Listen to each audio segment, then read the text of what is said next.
Kilo, लोया लैलन बेच लो 50 रुपए kilo, पुरानियां खराब बैटरियां बेच लो 90 रुपए किलो, पुराना लोया बेच लो 50 रुपए किलो, पुरानी। मैं दाल पिसा बेच के ते दाल रोटी बच्चों की कमा रहा वा। मंडी 4 बेटियां 1 बेटा है, 5 बच्चे ने। कबाड़ बेच के ते बच्चों का पूरा करना, फीसां भी उत्ते ही ने मेरे ते खर्चे भी घर दे बच्चों के। दाल रोटी मसां चलदा शाम का, मसां जी दिहाड़ी लगती है, बच्चों का आटा ही पूरा होंदा है। मार के 5 बच्चे ने, घर का निज़ाम ही मसां होरे किवें टुरदा है। मेरे को आमदन कोई नहीं, मसां दाल पिसे लिए भी नहीं होंगे पैसे, मरा इंज ही जाने असी घरों की कमाने बच्चों की थोड़ी जी। दाल पिसा होवे मेरे को दिहाड़ी ज़्यादा बच्चों की लग जाती है, आमदन कोई नहीं मेरे को है भी।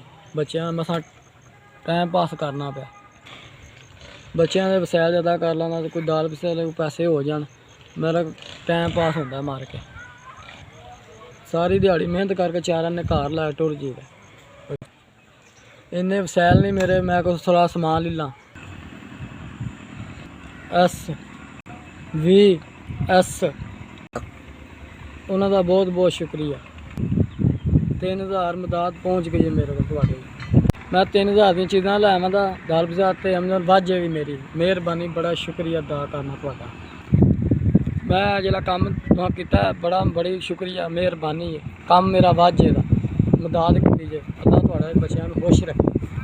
तुहाडे वास्ते झोलियां चुक के दुआवां मंगांगा, अल्लाह तुहाडे बच्चों को चोखा देवे। तुहाडा मैं शुक्रिया अदा बड़ा करना, मेहरबानी, अल्लाह खुश रखे।